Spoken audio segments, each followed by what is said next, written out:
Hello, and Alrighty welcome then. to episode 164 of Dissonant Waves. My name is Dominic. Oh, Ritz and Trix are here as always. Well, usually always. yeah. I think Yeah, I probably missed. Okay, we're recording again. I don't know what the fuck happened there, but let's try it again. Sorry. I wonder where we cut off. I wonder if it'll catch the discussion about 30 odd feet of grunt. Anyways, Dominic, do you want to pick the first album we're talking about this week? Yeah, in case nothing got recorded, hey, hello, welcome to Dissonant Waves, blah blah blah, episode 164. Misfits, Chappell Roan, the Goalie Anxiety, the penalty kick. Let's start with the And Goalie then Anxiety, talking the about penalty how we kick. hate Russell Crowe. Yes.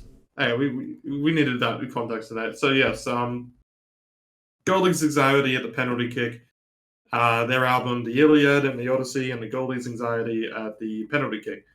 I can't. I believe they're Canadian. This band, They are from Philadelphia, if I'm Pennsylvania. correct.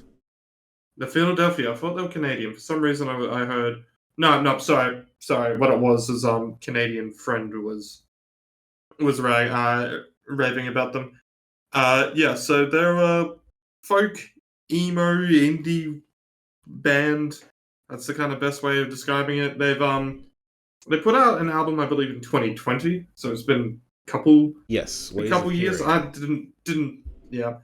didn't know of them till this year though, so it's not like I've really been waiting, but I'm sure a bunch of people have been waiting.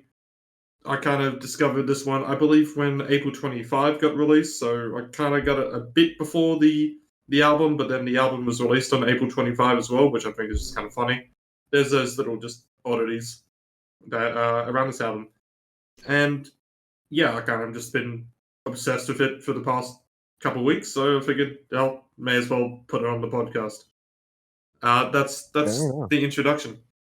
I mean, it's the next indie slowcore band that we need to cover. You know, they're in a similar scene, not a similar scene, but they're in a scene. You know, that Soul Glow and a lot of those other bands we've kind of covered have flitted around in. Hmm. I would say, Yeah. if anything, they're more of like America's answer to Mouse Tui. In a sense, I could see that, but I feel there's a bit of a difference in what's going on with Masatori. That feels more like they're maximalizing what it is to be minimalist by getting as many instruments as you can and doing as very little with them as possible. With this, I feel like there isn't so much of that. I mean, there is a bit of it though, so it's not like I fully disagree. It's just I don't fully agree either. I feel like there is a bit more complexity with what they're doing in their instrumentation. With Iliad, or I'm sorry, with Goalie Anxiety or with Mouse Tui. If with Goalie's Anxiety, I feel like there's a slight more complexity in the instrumentation. Hmm. I mean, It's not like I'm not saying to say that this is like some complex it's not like there's any of these Japanese math rock sure. riffs that you would get from a band like Tricon or something like that. hmm No, not trying to say this is a fully complex album, but I'm just trying to say Masatori is very minimalist. Sure. I kind of want to Yeah. repeat my thoughts that I had in the chat on this in a way, because now that I've listened to it a few times, Okay. nothing really has changed in that.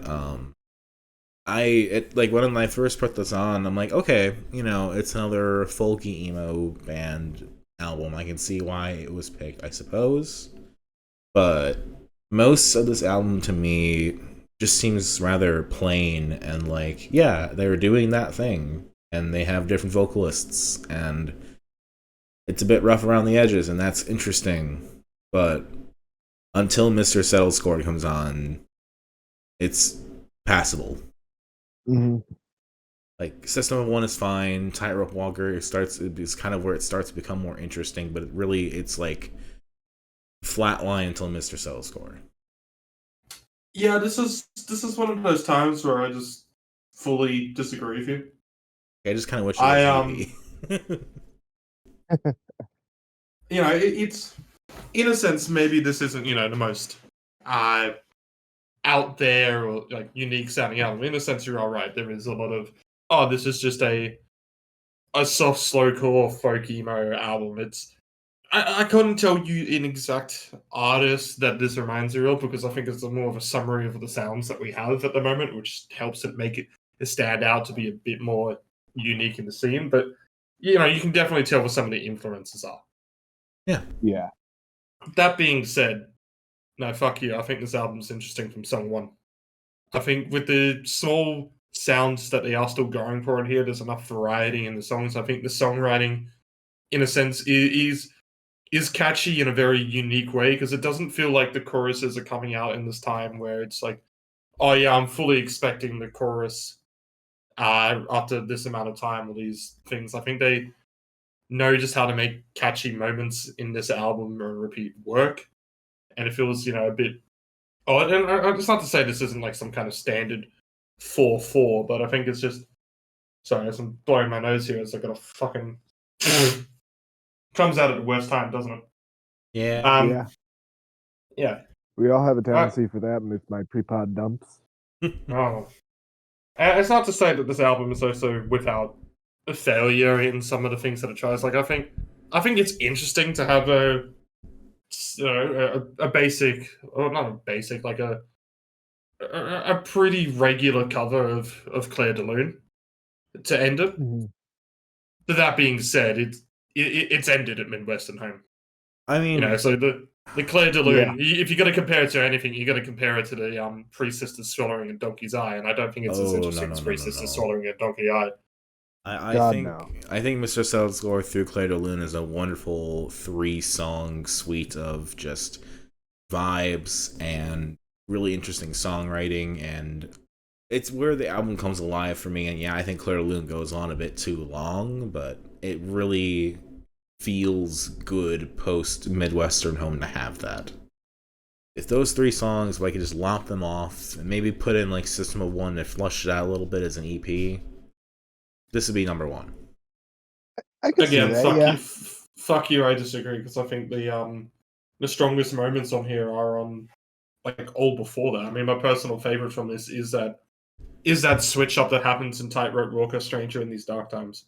That's one of those moments in which it's just it's got those catchy lines that get stuck in my head. I keep repeating them over and over just when I'm browsing in there. I think the vocals, whilst rough in it, actually perfectly convey the emotions that the instrumentation is going for. So it has this kind of. I mean, there's no real big contrast in this album. I will admit that. And contrast is that thing that usually gives me an orgasm when I listen to music. But so when you do get one of those switch ups, maybe I am a bit more drawn to them. Whatever. That being said, yeah, everything is very lush and matching when it happens in all these songs here. I mean, there's actually a lot of mixing in the vocals as well that does get it a bit lost in the landscape that they've created here. Like whole underneath the surface of the swimming pool with that whole outro, there is some actually real written lyrics happening in that outro, but they're kind of muffled behind the backing vocals somehow taking the main stage there. And they have some really nice moments of like orchestral like violins and things like that yeah, they do sound nice. They have a dedicated harp player from what I believe. They have a violin player, they have a harp player, yep. I also think you can't really just say, hey, they're just unique because they have one instrument no one else does, but I did that with Home Is Where in the musical source. So. I also think Leaf is a really interesting abrupt ending that always throws me off, that I at least appreciate for doing that. But I mean, I feel like Wild Rose is a song that kind of is catchy to me, but also simultaneously probably my least favorite on the album, just for how rough it sounds.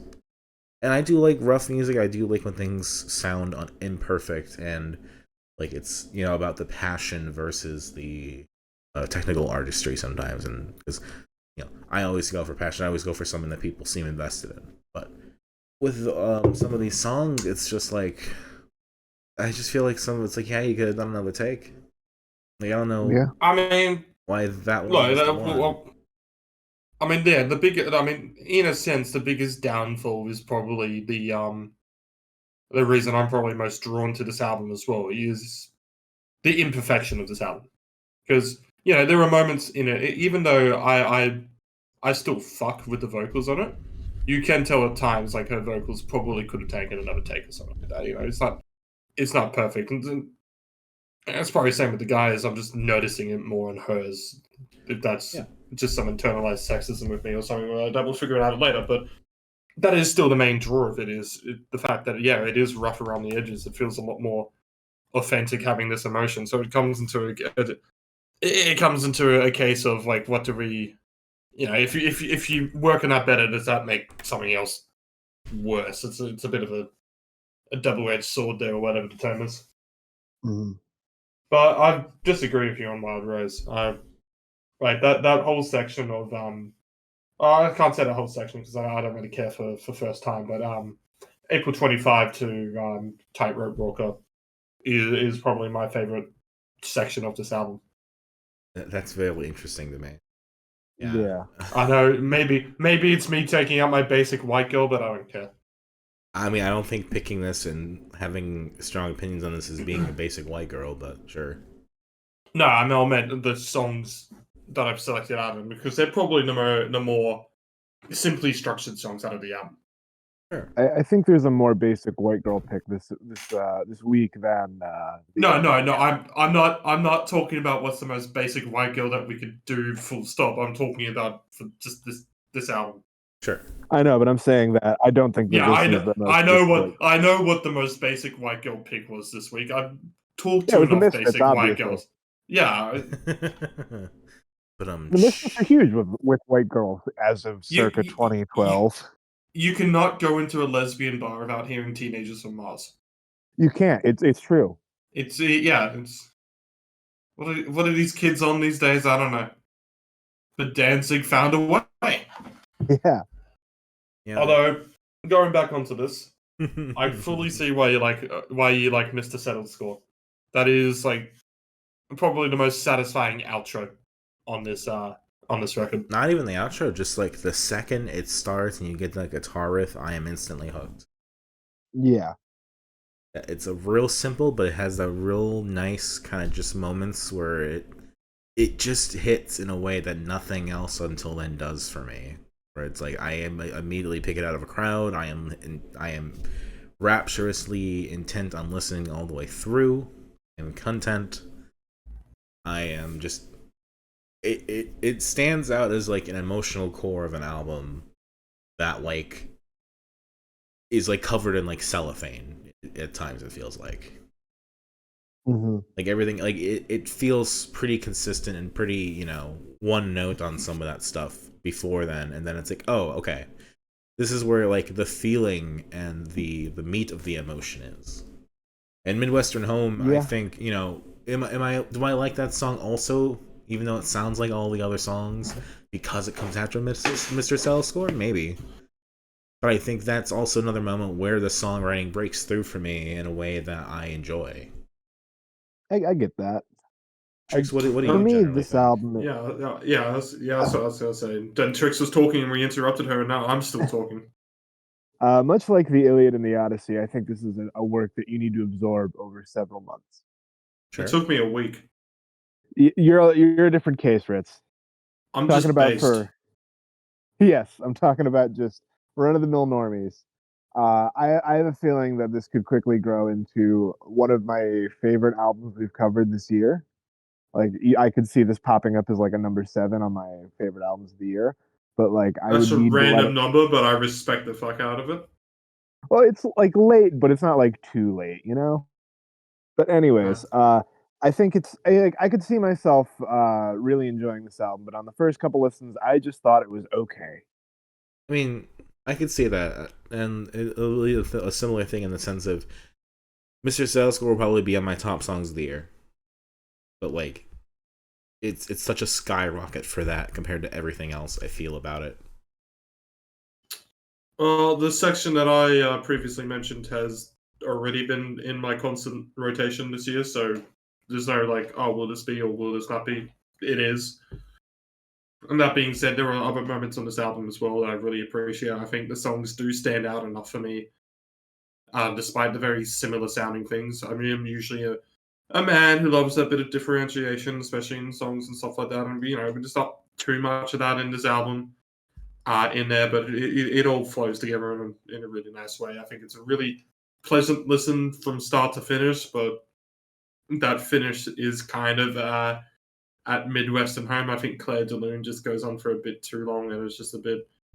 Okay, now I'm a bit bored because I'm taken out of this, and it feels like I'm not so much into classical music. I'll be that wanker or that bogan, whatever you want to say, on there.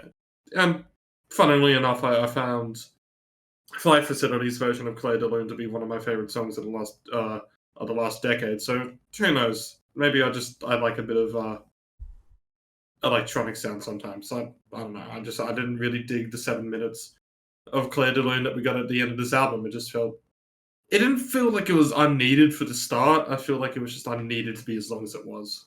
I mean, it's a very similar. I know I'm pissing off Dominic by doing this comparison, but I think it is a fair comparison to do just by going what the structure of the album. It's not the actual song content, and that is with Pre Sisters. I mean, they both have a song about April in the album, so I get it. Ah, shit. But as Trix has just passed off for a bit, we can only assume that Monty has gotten into the weed. Until then, I'll say I like this album. Fuck you too. Favorites on this are April 25th, Wild Rose, and Tightrope Rocker, which I expect that one will be my favorite songs of the year. Least favorite is either Claire de Lune or First Time, to be honest. I do also like the abrupt ending at Leaf. It's kind of just funny that it's in there. Yeah, makes you pay attention. Be like, oh, did I skip something? No. Okay. Yeah. Favorites: Mr. Settle Score, Midwestern Home. Least favorite: Wild Rose, and I think Claire de Lune is a really great outro to Midwestern Home.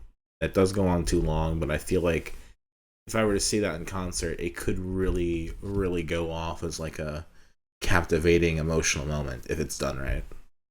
Trix, you're back. What's your favorites on these favorites? The favorites for me, I actually really quite like Midwestern Home. And the least favorite for me is probably Claire de Lune. I like Claire de Lune as a song, but I think it works better as a piano piece.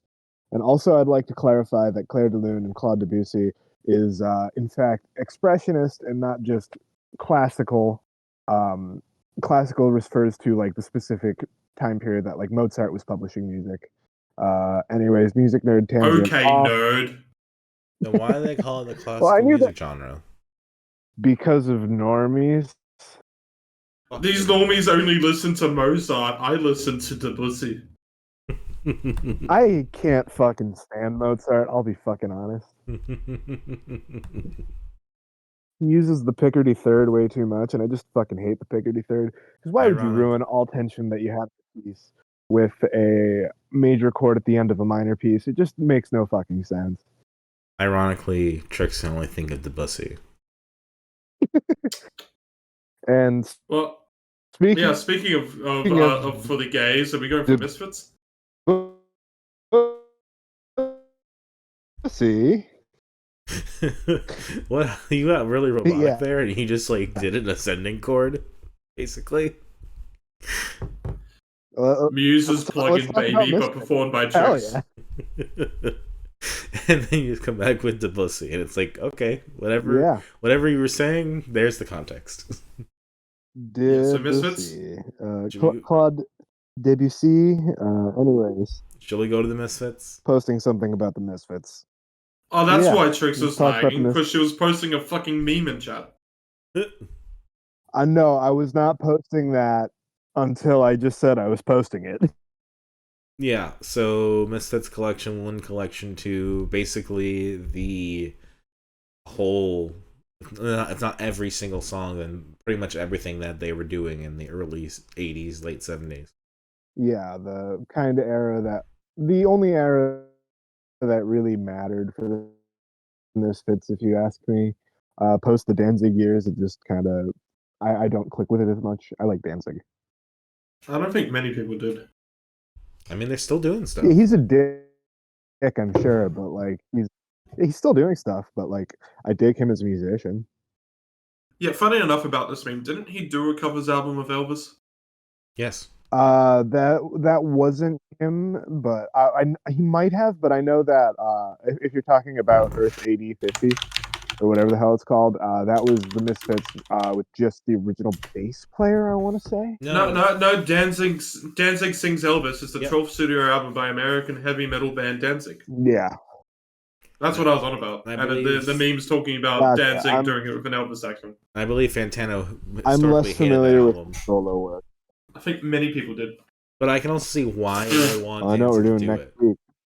Like, I can see the Elvis comparison in Danzig's voice very clearly. It's very Jim Morrison, Elvis range. Yeah.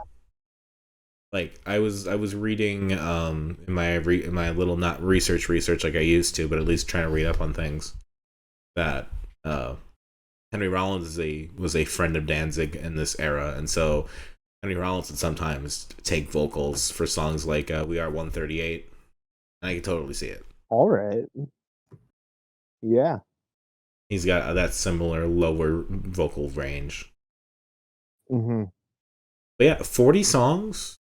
Probably was it like almost an hour 10 in length across both? Yeah, roughly. It's a lot to get through. It's not super long. Every song is like a minute or 2 minutes long. But there's 40 of them, so it can feel like a lot. Yeah, I can understand that, but like the way I listened to these was in the kitchen, so like during rushes, so like it would go by so quick. I'd be like, oh shit, Teenagers from Mars was already like 6 songs ago. What the fuck? I think it's very interesting to see like what other bands were picking to cover from the Misfits, because that was just a band that people were constantly covering. Metallica have done some stuff. We've already covered AFI doing a couple tracks. We've covered the Network doing a couple tracks. Yep. And I feel like some of the songs were like the best ones. I think AFI doing Halloween makes total sense. Halloween's one of the best songs they've done. Yeah. But I don't know if I like Teenagers from Mars all that much. I think it's fine, but it's not one that would stand out to me otherwise. I actually like the original version of Teenagers from Mars better than the Network's cover. It just nails more of that like horror sound, as opposed to like, I feel like the Network was aiming more like hard sci-fi, whereas the Misfits really captured like the scarier aspect of it with their sound, with like in the insemination of little girls in the middle of wet dreams goes harder in the Misfits version, for example. That's definitely true. I mean, it definitely fits with songs like "Die, Die, My Darling" and "Molly, Can I Go Out and Kill Tonight?" Yes. And I think both of those songs also Bullet go pretty hard as well. Did you guys look at the lyrics for Bullet? No, but I'm sure they're... I didn't look at any of the lyrics for for the Misfits after the insemination of little girls. I think it was good. I'd argue that the lyrics to Bullet are a little bit more disturbing, because it's talking about turning Jackie Kennedy into a sex slave right after John was killed. Yeah. Why? Last Caress also has some real lyrics in there too. Yep. It's one of those things where I'm not going to read super much into it, because I like the vibes. I like what Danzig is doing. God, do I not want to think about the lyrics? Yeah, I think he was just going. I have a feel. I'm hoping it was like just going dark and edgy for the sake of going dark and edgy. I mean, yeah, like who else was doing horror punk? Like, this is like the foundation of it. Yes. Like, they are the band to embrace camp and things at this level in this way. B-52s for straights. Even that, I don't know if it's all straights. I think a lot of queers enjoy the goth horror. The more straight appealing B-52s. I mean, if you sound like Jim Morrison, you're gonna have straight dudes frothing at the mouth for you. Yeah. Like, you don't have to say you're the Lizard King, but like, people dig that like crooning lower vocal range. Yes. Also, shout out to Danzig being 5'3", and shout outs for he does looking not like sound Jack like White's cousin sometimes. Yeah, and that kitty litter photo. The only reason I remember that kitty litter photo existed, by the way, is because for some reason I thought he was wearing a mesh shirt in it. Yeah, that's fair. It always gives me the same vibe as the picture of Ben Affleck smoking a cigarette. Yeah, I love that photo so much. I love those photos, plural, so much. Yeah. Or was it? Wasn't that also the photo of Meghan Trainor / her husband just walking out of like a sex store? Yes, Meghan Trainor and Junie from Spy Kids. Yes. I mean, I don't want to believe that one just because I don't believe Meghan Trainor would actually fuck. Oh, they're married. They do like couples content together. Yeah, they. I don't care about the married part. That's Didn't they also irrelevant. talk about having 2 shitters in their bathroom? I think they did like hand holding ones. Yeah, like battle shit setup. Yeah. Although it's crazy to think someone could write a song like "Dear Future Husband" and actually get a husband. You know that she couldn't say no to everyone forever, I guess. Yeah, that is true. It's not like, I mean, "Dear Future Husband," you could compare it to like "Short Skirt, Long Jacket," which is somebody just kind of jokingly saying they want the impossible girl, but then "Dear Future Husband" is actually wanting to just abuse a guy. Yeah. I haven't listened to Dear Future Husband, I'll be honest. I have not either.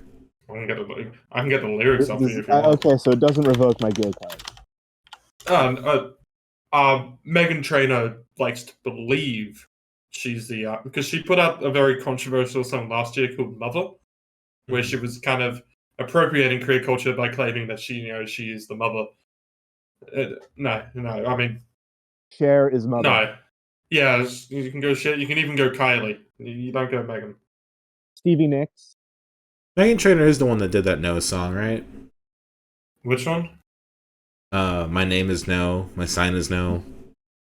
I don't know. I have never heard of that song. We'll look it up now.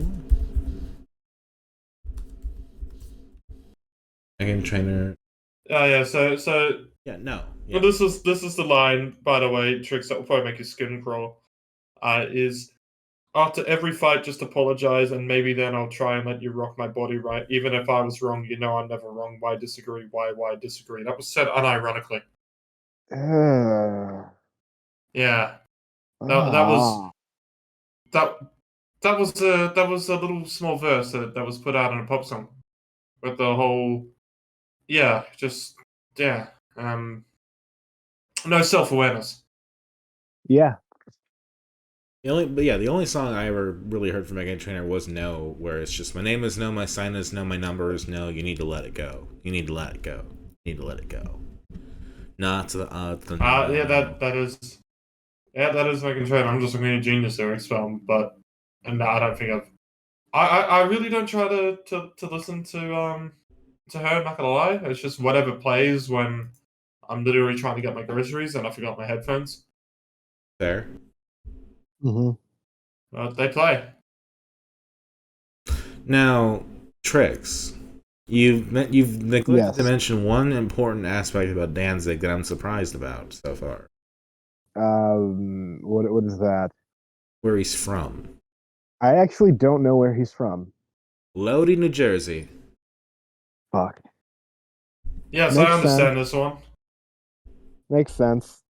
Maybe New Jersey isn't completely horrible. It's just everybody having a go at New Jersey. Was it about Lodi? What the fuck's Lodi? It's just the town.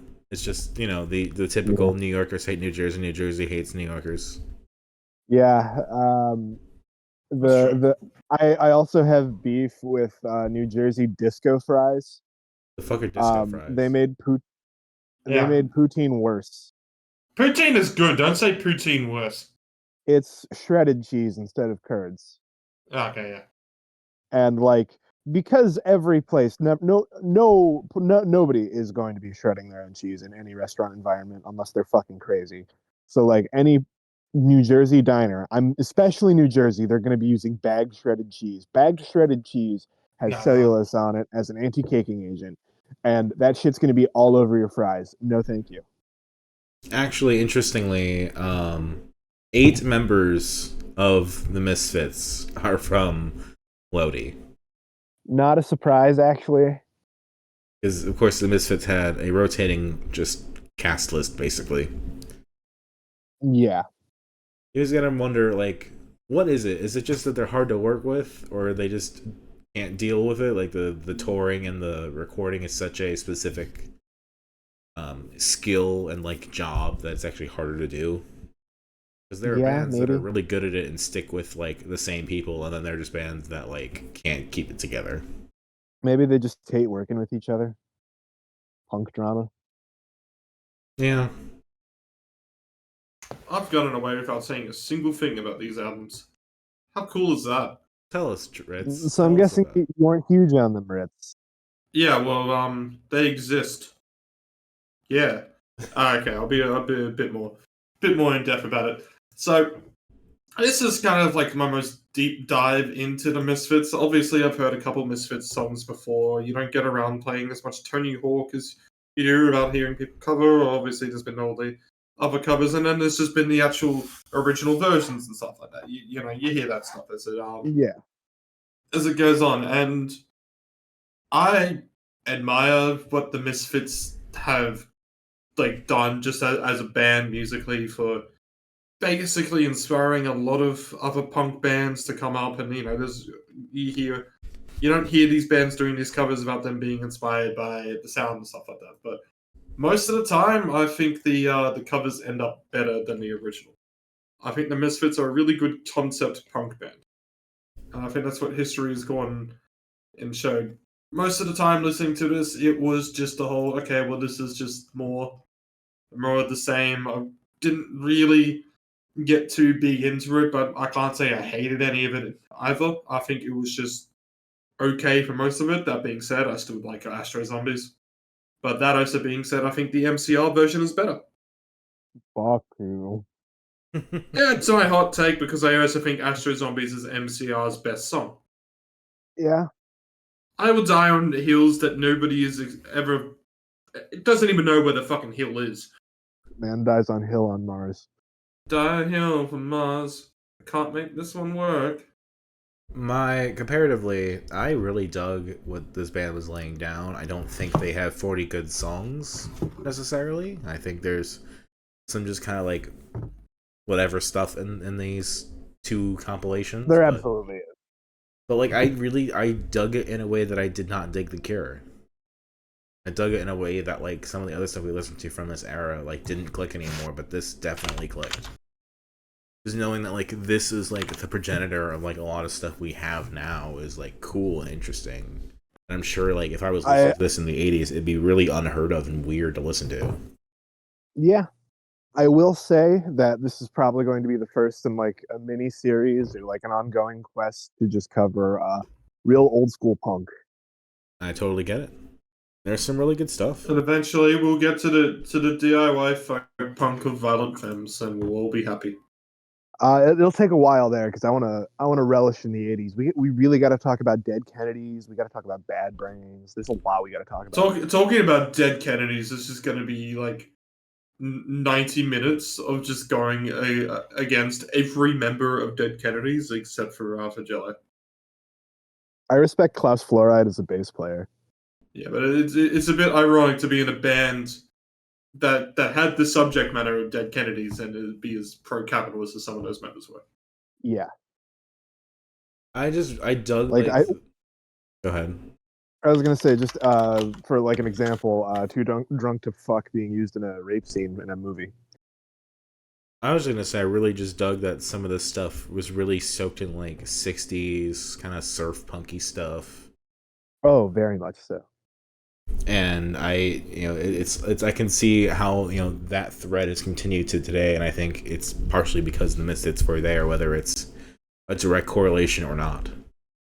Like even a song like Attitude, it's simple, but it hits. I'm going to say a sentence that would sound insane, but I feel like it completely tracks. Sure. Without the Misfits, we wouldn't have Jimmy Neutron in its full incarnation as it was today. That is probably true. Because I think a big part of Jimmy Neutron is the theme, and that was written by Starcrunch of Manor Astro Man. Right. And Manor Astro Man would not exist without the Misfits. Will we have Petite League if not for the Misfits? That's a good one. I don't know.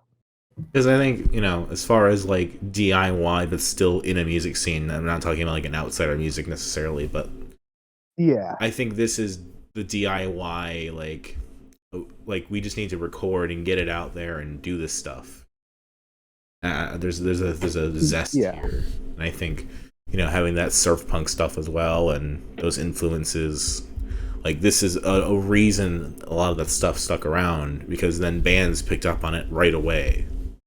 Like Misfits are as much a band's band as much as like anything else. Yeah. I don't really have a favorite or least favorite. I guess maybe my favorite's I show zombies, but I don't really have a least favorite. There is a lot that kind of just blends together, making it hard. That's fair. This is a fair use of a blender. Let me see. I like She. Hollywood Babylon's fun. Where Eagles Dare is cool. Can I Go Out and Kill Tonight? Die, Die, My Darling, I thought were fucking great. And on 2... Die, Die, Die, My Darling. What was that? Die, Die, My Darling is phenomenal. Absolutely. And on 2, I quite like We Are 138. Oh, Halloween's probably my favorite on everything. I think Halloween is, like, the musicality just steps up for, like, a second. That's fair. And I think Halloween 2 actually continues it quite well. Demonomania, also really cool.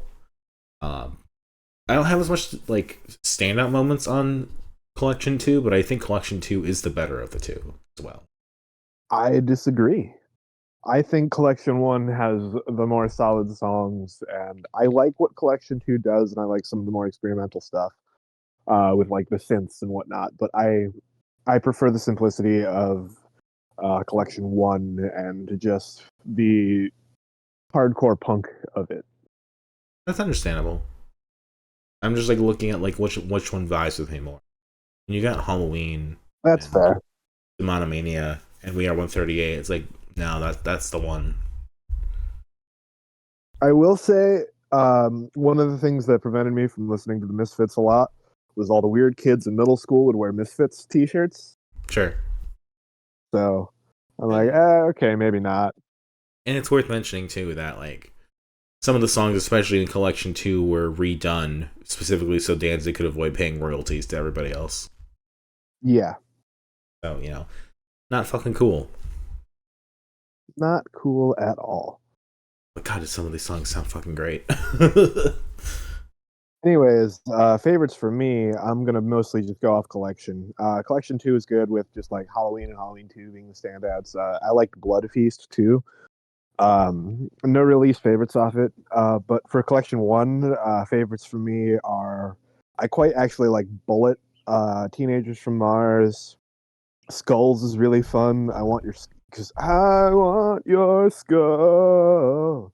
Anyways, Mommy, Can I Go Out and Kill Tonight's phenomenal. I love Die, Die, Die, My Darling. That's probably my favorite off the entire album. And yeah. All right. Everyone said their piece on Misfits. Yep. Yeah. It's time. The last album, Rise and Fall of a Midwest Princess by Chappell Roan. I have not specced into the right gay skill tree to understand this album. This is an album I have heard a ton of this year, and I've just been digging it. It's a real queer. Hold on. Trix, you just said you haven't gone into the right skill tree. Yes. Yo, you're trying to become a lesbian here. Okay, hear me out. Where have you been putting your... I know there's the asexuality, I guess, in that as well, but I mean, come on, you gotta at least put some specs into there if you gotta go with this one. This joke is brought with no intention of being careful whatsoever. Chicks, where did you get your estrogen from? I got it from a health clinic, and it's actually prescribed to me. I'm not on DAY-HRT. Okay, that makes sense. But what I mean by that is there are the glitz and glamour gays, and then there are the gays that eat cigarettes, and I am in the latter category. I would say this actually probably fits both aesthetics. Yeah, I could see that. I don't know. Granted, I only know as much as I do, which is 0, but I haven't seen any emo lesbians digging this album. I mean, it's definitely the more male gays that I've seen, or like non-binary gays as well. I've seen really dig this album, but still, like, there are so many sultry, quieter moments that I definitely imagine that Chappell smokes just cigarette after cigarette sometimes, just like, I can't meet you for coffee, I'm sorry. I'm trying to find a tweet. Hold up. As somebody who's had quite a lot of people talk about this album over the past year, mostly the gays. There's been a couple straight people who have tried to convince me that they're straight, but we'll go on about that later. On this, and because of that, I've had to hear some of the songs over the past year as well, and I dig some of the songs. Red Wine Sipping Over, I put in my 200 last year because as much as I'm not a pophead, that song is so goddamn horny, it's funny. It also just sounds really nice. Yeah. I fuck with it enough. And so this is my first time listening to the album in full, which is a collection of songs that she's had out since, like, 2020, I feel like, actually. Pink It's been a while. California were 2020. Yeah. And other songs in 2022. It's like a collection of singles, and it sounds like it. I'll put it out there on it. And half the songs on here I fuck with, and the other half are boring as batshit. See, I think Yeah. I like most of the songs. I think the problem is that she just needed like 1 or 2 more high energy songs to kind of spritz in there. Yeah, there's so many slow songs, and she doesn't do the slow songs that interesting enough that we need to have many of them. I feel like that after midnight to coffee moment should have been the closer, and we shouldn't have had the slow songs outside of that. Like, I mean, I would even Like, as an album. Yeah, but as an album and its flow, it flows wrong. That's just put. So this is a collection of songs. This doesn't feel like a fucking album. That's it. Phenomenon as well. I fuck with the ending for that, but I feel like it takes like I haven't got too much on there. I actually really fuck with the cheerleading song in this. HOTTOGO. Yeah, those high energy moments are where this album shines. I know, yeah, you gotta have these slower moments and stuff like that happen, but there's just so much of it that just ruins it. The album is slower than it should be. I can't say make a pop song every time. That's what we want every time, because no, why?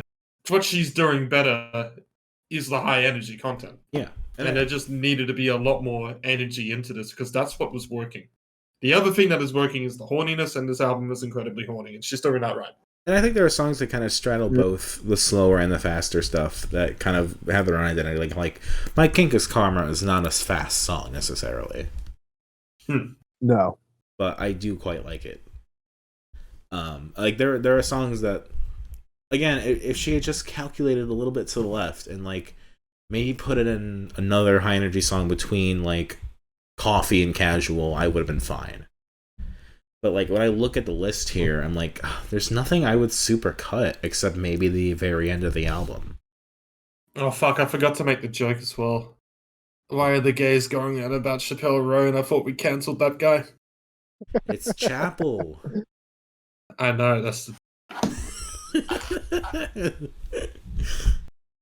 such a shit joke, and everyone makes it to Chappell Roan fans, and it's just funny every time. To kind of be a little contrarian, I think Guilty Pleasure is actually probably my favorite song off the album. Interesting, okay. Going off of what my roommates... Go ahead. I was just going to say, I can't explain why, I just really enjoy it. I get the idea of like guilty pleasures and like, oh, I need just the cigarette to last forever. I mean, I also really dig Coffee. I think Coffee is a really nice, bittersweet kind of examination of like, hey, your ex is kind of like hitting you up and kind of wants to go out and get coffee and catch up, but you don't really want to. Mm-hmm. It's definitely better than the slow song before it. I think, yeah, if you're gonna have those slow songs, you gotta actually make the content in it a lot more interesting. And Coffee, out of all the slow songs, is probably the most interesting of it. But I also really like Picture of You and Kaleidoscope. I think those songs are Picture You. Yeah. I think those are great. Kaleidoscope is a really nice, tender moment. if there were a little bit less of them and it was more balanced, I think those would all really stand out. But like, the high energy songs that are here are good. Like I like Pink Pony Club quite much. I think Naked in Manhattan is a really great example of another horny song that goes off.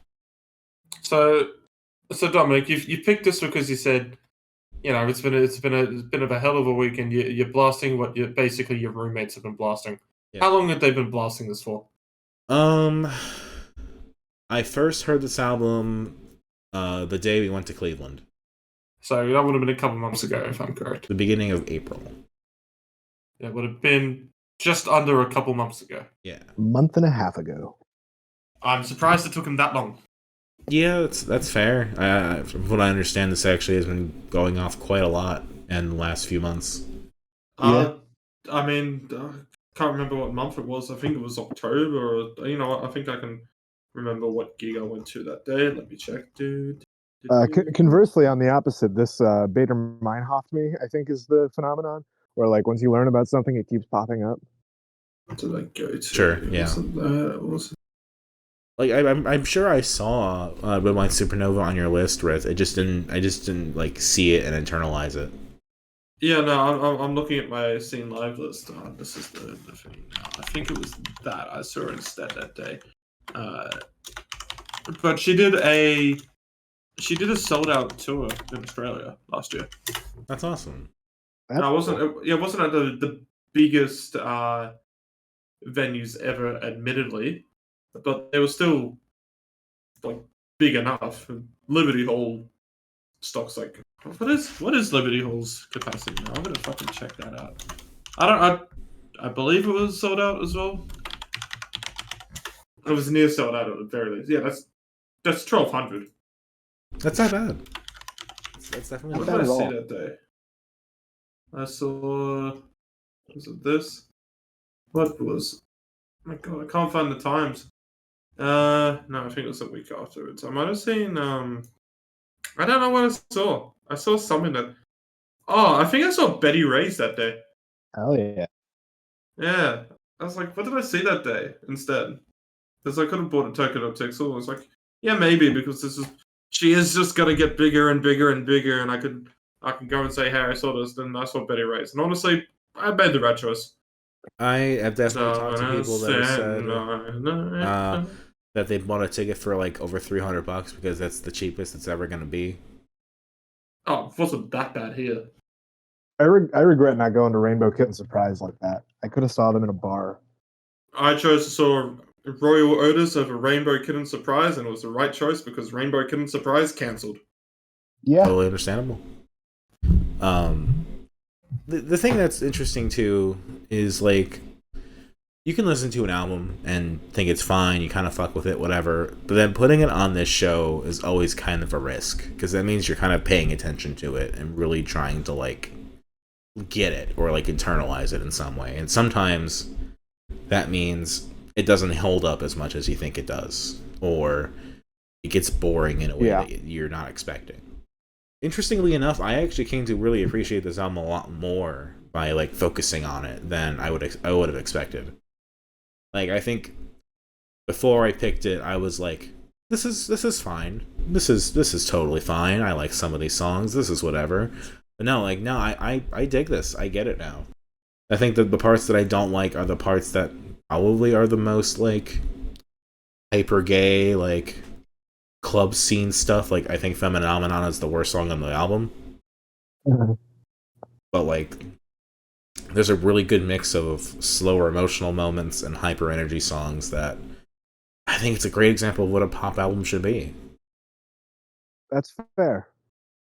It's a good pop album. I'm just not a big fan of pop. So let's put it this way. Dominic is gay and he loves it. Trix is asexual and she's not so keen, and I'm buying on the fence. I also dabble in the ace spectrum, so I'm not immune to all that too. Don't say your joke, Callum. Don't say your joke. Asexual predator. I just think that I'm waiting for Dominic to give me the all clear before I make any offensive all jokes. All clear, Callum. Alright, the joke is that not getting it doesn't count as being on the ace.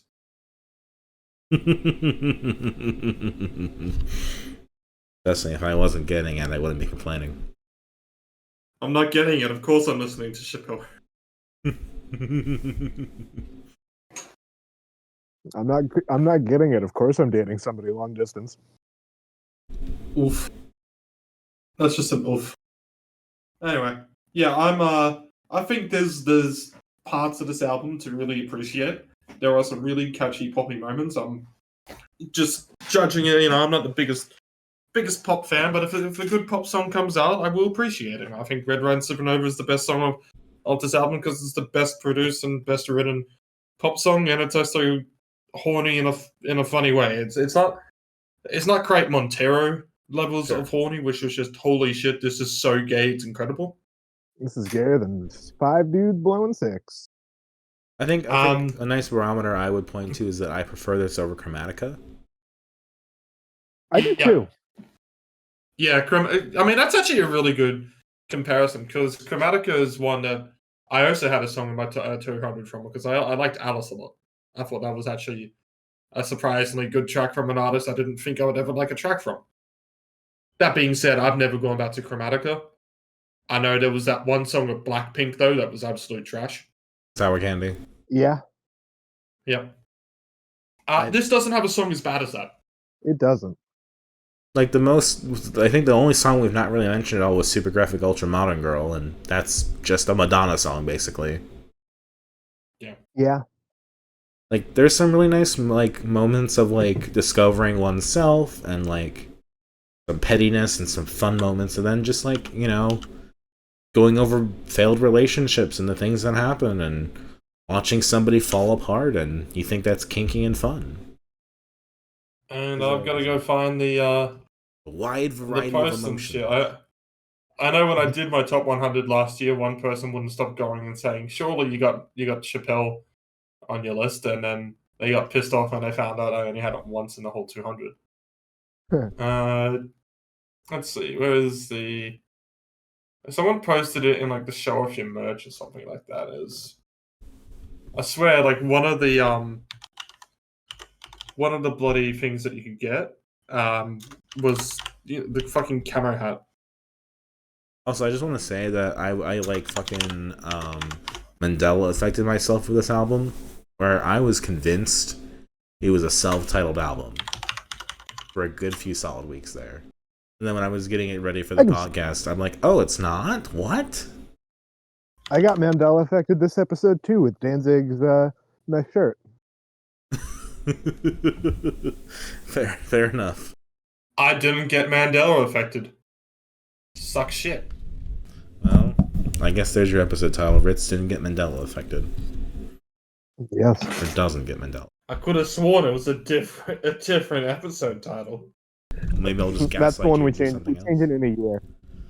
My favorite thing about the Mandela Effect is that people love to go like, "Oh, that's because there's another universe." Like, fuck off, God. Even if that were true, my favorite. I don't want to know about it. My favorite Mandela Effect is the Fruit of the Loom because I never remember a cornucopia. I remember people thinking it had a cornucopia, but it never had a cornucopia. And watching people twist their brains over it is hilarious to me. My favorite thing about the Mandela Effect is people going, but like, "Oh, don't you remember when Mandela died in prison?" It's like, no, how would I? Because that supposed event happened before I would have gained consciousness. Yeah. How the fuck can I remember something that didn't happen? Yeah, I know. I never believed the whole he died in prison anyway because I knew the fucking history. But when people go like, you know how he died in prison? It was like, no, I never learned that. He went on to become the leader of South Africa after the prison stint. Yeah. Like, there was a whole movie about it that came out before I knew what the Mandela Effect was. Yeah. Yeah, that movie was always stupid. Like, no, clearly he didn't die in prison.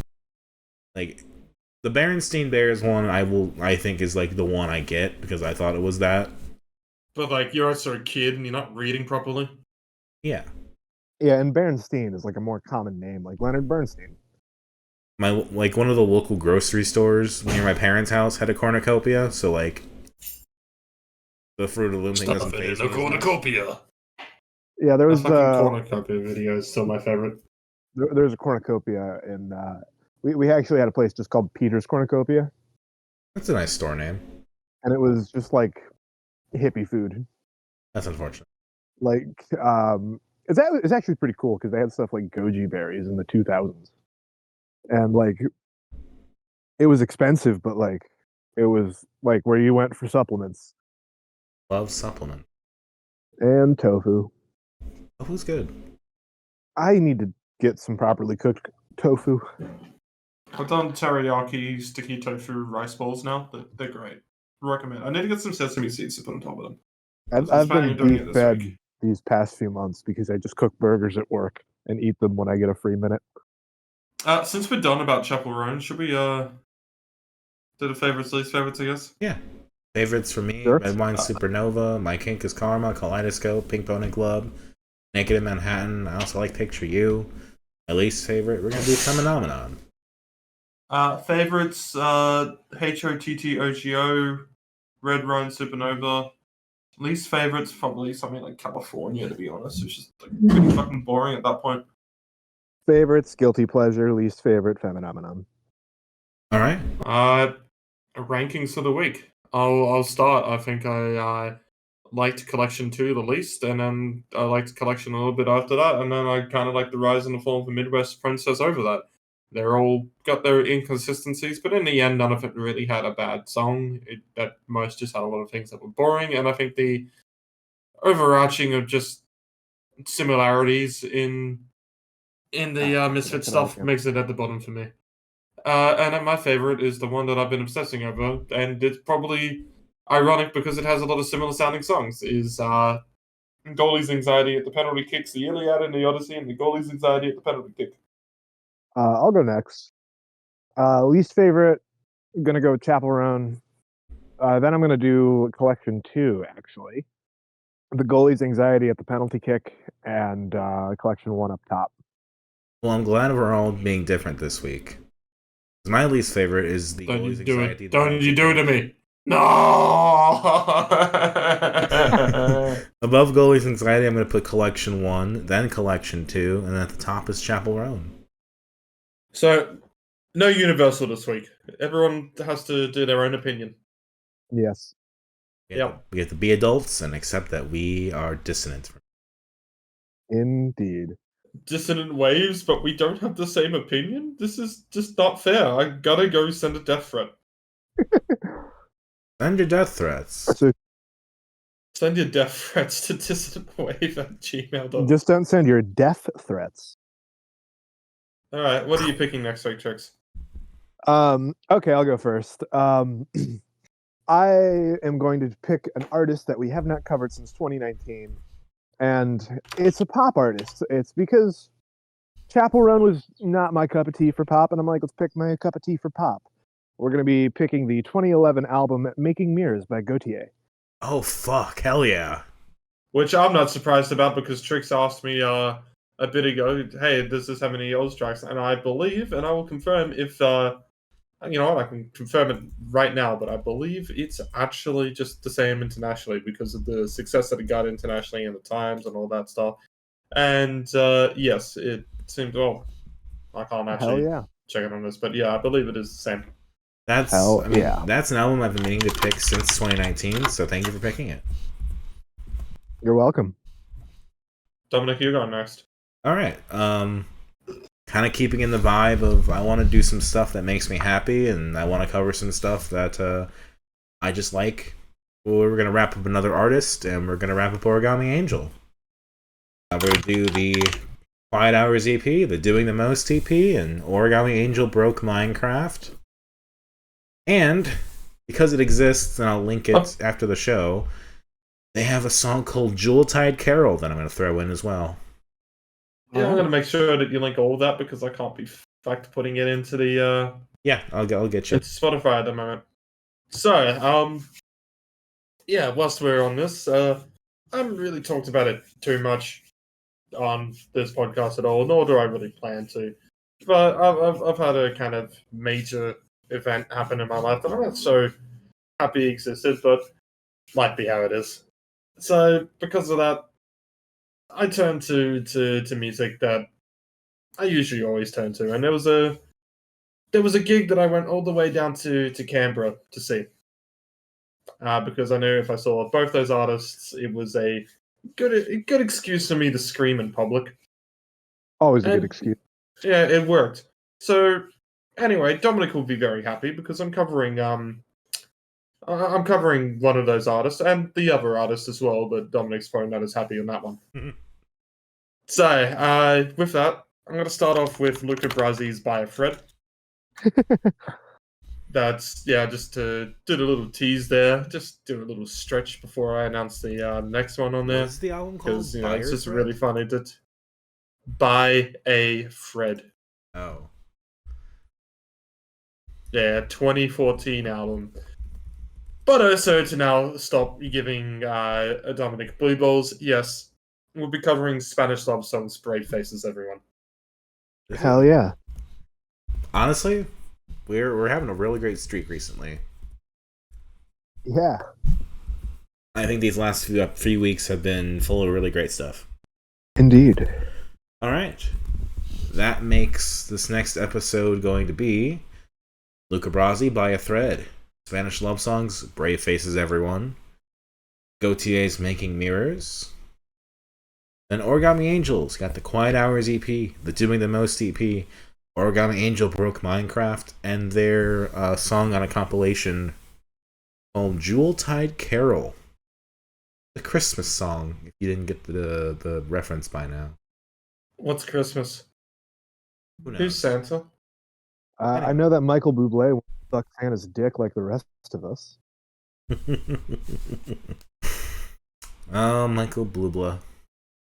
Talk about blue balls, right? I can't think cover of Santa Baby. Well, that's going to do it for Dissonant Waves this week. My name is Dominic. You can catch me on Twitter at DACICHOCKI. Dominic Chikoki on YouTube if you must. I'm also on the Games My Mom Found podcast. By the time this is up, we probably have the Kingdom Hearts Dream Drop Distance episode done, I would guess. Look out for that. Yeah. I've been Ritalin. You can catch me on whatever the links are below. I'm tired and hungry, so I can't speak anymore. I've been Trix. You can catch me on Twitter and Inside of Your Walls. Follow us all on Dissonant Waves at Twitter, YouTube, By Our Clock. DissonantWaves.space. DissonantWaves.space. Yeah. Alrighty. Buy a clock, buy a shower curtain, buy an apron, do what you must. Support the brand. I need to buy an apron. Yeah, you should buy an apron. You actually need one, probably. I don't know. Well, we get aprons at work provided by the linens company. See if you can. But for some potential Patreon stuff, I might need to cop one. Fair enough. See if you can just iron one on a patch and see if it works or whatever. Sharpie it. Yeah. All right. That'll do it for us. Have a great day, everybody. Bye. Bye.